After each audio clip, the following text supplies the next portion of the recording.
যেমনি ম্যাডাম জানিয়েই দিয়েছেন।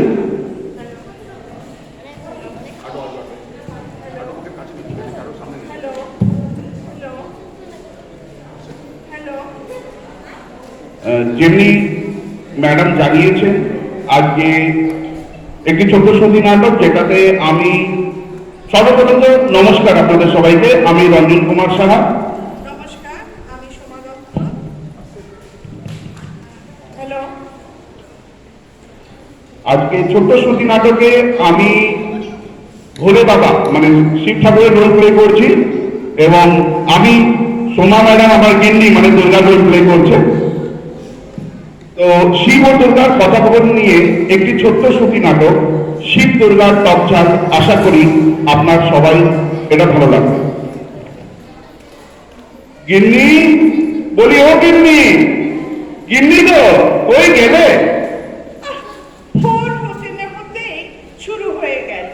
দুদণ্ড চিরতেও দেবে না। কি হয়েছেটা কি? বছরকার দিন বলে কথা, এভাবে কি যাওয়া যায়? একটু সেজে গুজে না গেলে চলে? মরচা, পুরো রং দেখে পাচ্ছি নেই। ওই বালতির মধ্যে বাঘ ঝালটা রাখা রয়েছে, নিয়ে না। আমি এখন সিরিয়াল দেখছি, আমাকে বিরক্ত করো না। আমার জন্য তোমার সময় কোথায় সে না হলে বুঝলাম, তা আমার বাচ্চার তা রাখার জন্য আলমারির একটা কোনাও ঢুকলো না, শেষমেশ বাড়তি। গত বছর প্যান্টালুন্স থেকে কাঁড়ি কাঁড়ি টাকা খরচা করে একটা স্যুট কিনে দিয়েছিলাম। একদিনও গায়ে তুলেছ? দাদু, বনসা, এমনকি লক্ষ্মী সরো ওরা তো পরিষ্কার বলে দিয়েছে, হয় বাবার পোশাক আশাক বদলাতে হবে, নয়তো বাবাকে আমাদের নামের লিস্ট থেকে বাদ দিতে হবে। বলো কি, ওরা এই কথা বলেছে? কলিকালের দোষ গিন্নি, কলিকালের দোষ। নইলে ছেলেমেয়েরা বাবাকে এমন কথা বলতে পারে? আরে হ্যাঁ, ছাই ভস্য যা মাখবে বাইরে গিয়ে, ঘরদোর যদি নোংরা করেছ সে কথা আছে। তারপরে মুখপুরি ঝিয়ের মেয়েটা দুদিন ধরে ছুটি নিয়েছে। কেন কেন, ওর আবার কি হলো? ন্যাকা, যেন কিছু জানে না। কি আবার হবে যে ওরা যে সেজে গুজে মাথার জল ঢালতে যাবে, তোমার একদিন চুলে রং করা হবে, পার্লার যাওয়া হবে, আর একদিন তোমায় পুষ্টি করা তোমার মতন স্বামী পাওয়ার জন্যে। আর এদিকে আমি খেটে খেটে মরি। আচ্ছা হ্যাঁ গো, 7 পাকে ঘোড়া বউ রেখে পরের স্ত্রী, পরের স্ত্রীদের এত আদর যত্নই ডুবে থাকো, মনটা হুহু করে না?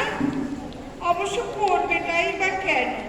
সব পুরুষ মানুষই একই রকম, সর্বদা পরের স্ত্রীকে, পরের বউকে রূপবতী গুণবতী লাগে।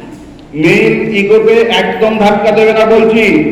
বছরে দুবার বাপের বাড়ি যাও, এমনকি ছেলে মেয়েগুলোকেও সঙ্গে নিয়ে যাও।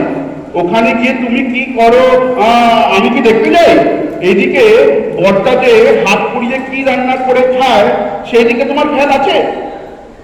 বেশি কথা বলো না, বলে দিচ্ছি। তুমি কি ভাবলে আমি কিছু জানি না? তুমি যে আমার পিছন পিছন গোয়েন্দাগানি করতে চাও, তা কি আমার জানতে বাকি আছে? তার উপরে আমি যখন যাই, তুমি তোমার চেলা দুটোকে নিয়ে গলা পর্যন্ত মদ গাঁজা খেয়ে মস্তি করতে থাকো। ওটা কি অসাধারণ সময়?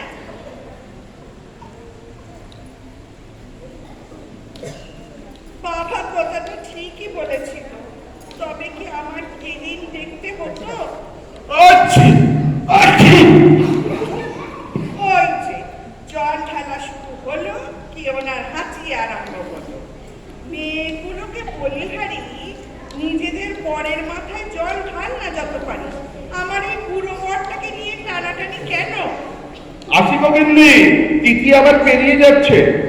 সাবধানে যেও, বলছি একবার ভিডিও কল করো।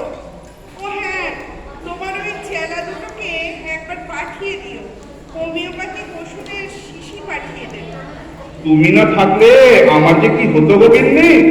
কি আবার মর্তে থেকে যেতে? ঠিক আছে, এবার এসে গিয়ে সাবধানে থেকো। তবে যাই।